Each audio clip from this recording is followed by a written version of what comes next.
Hello and welcome to another video for the Math Enigma. Today we'll be talking about solving equations, variables on both sides.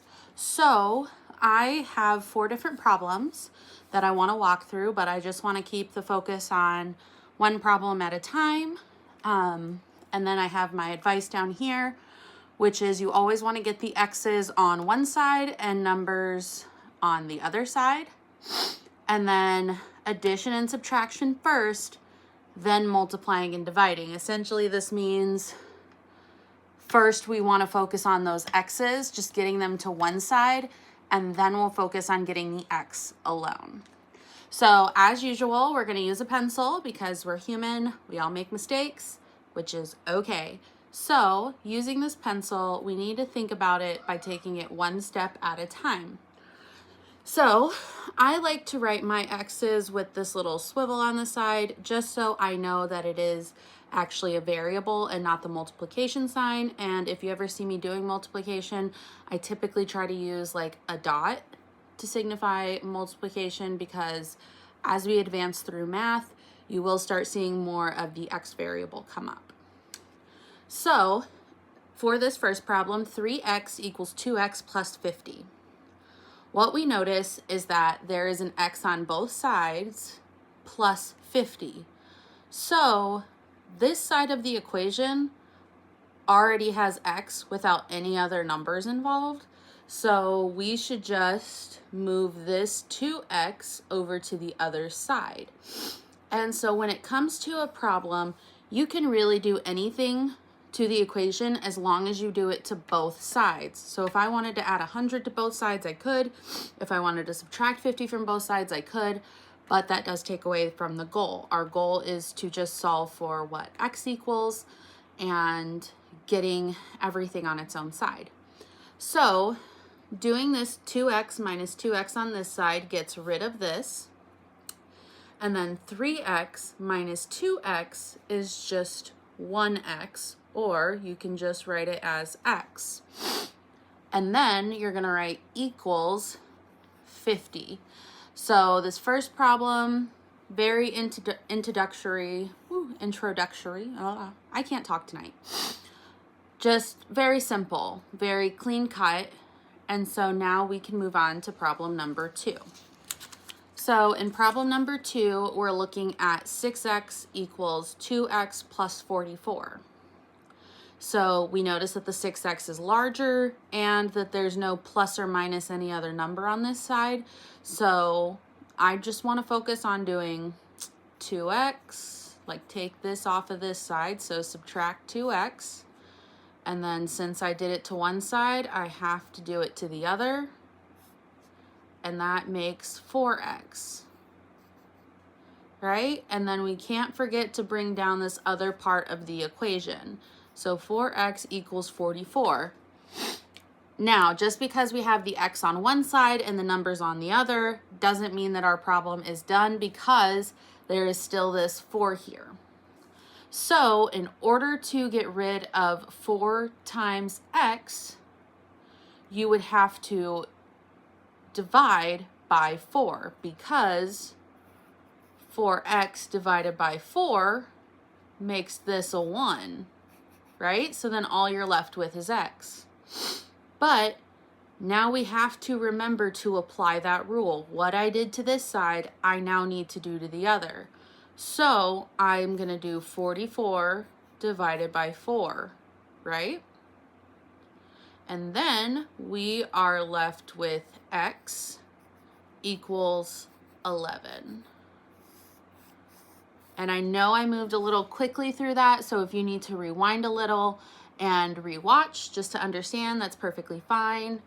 If you just want to take a deep breath and kind of decompress from that moment, because I do typically work problems pretty fast when I see where I'm going. I look for identifiable patterns, and then I'm just out of the gate straight to it. So don't be afraid to pace yourself. Remember to always take these one problem at a time.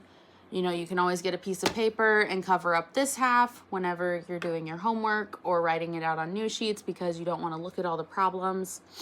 you know, or just covering up one side. Oh my goodness, I'm so sorry.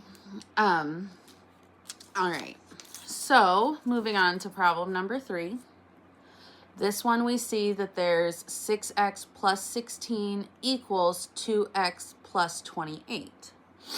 So there's a lot of ways we could take this, but to just keep it simple, we're going to follow the advice down here, focus on getting the x's on one side and the numbers on the other.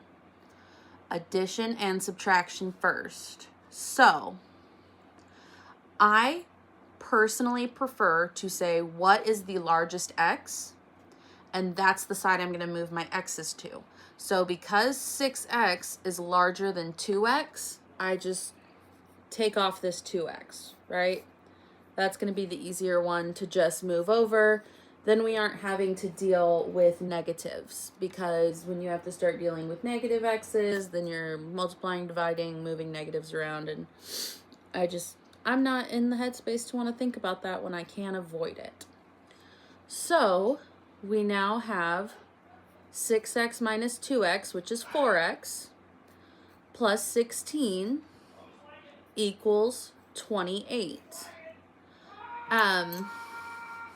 If you can hear someone yelling in the background, my fiance is playing his games and he's very passionate about it, so I'm sorry. So here we have 4x plus 16 equals 28. Now we'll want to get this 16 over here and remove it from here. So if I have plus 16, the way to get rid of that is to take 16 away. So that is now 0, and you do 28 minus 16, which is then becomes 12. And we can't forget the 4x. So now it becomes 4x equals 12. And like last time, we aren't done yet because the x needs to now be alone. So in order to do that, it's going to be 4x divided by 4, because then that leaves our x alone. And then you need to divide the 12 by 4. And 12 divided by 4 is 3. Ta-da! So this again is just simply taking it step by step. If you do not like seeing it like this, where it's that stacked view, in this next problem, I will work on it where I rewrite the problems with everything off to the side so it's on the same level. So for number 4, we have 8x plus 2 equals 72 plus x. So I want to get those x's with the largest x. I'm just going to simply subtract off this x, and I know I just started doing what I said I wouldn't, which is why we need pencils. So I am going to go 8x minus x plus 2 equals 72 plus x minus x, because what I did to one side, I have to do to the other.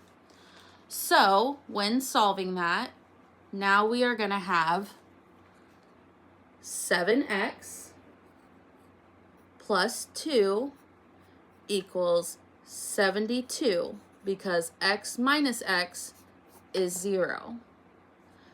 And now what we're going to do is get rid of the 2 on this side. And the way we do that is going to be 7x plus 2 minus 2, so they'll cancel out to a 0.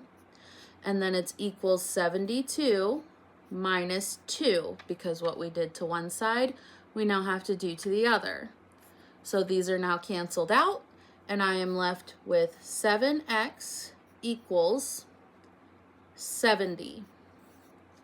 Now, when it comes to division, we really are just left with this stacked view, so it's always easier just to kick it right underneath and go x equals 10.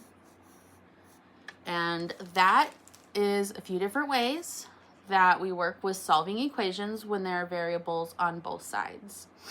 Again, we are all human, we all make mistakes.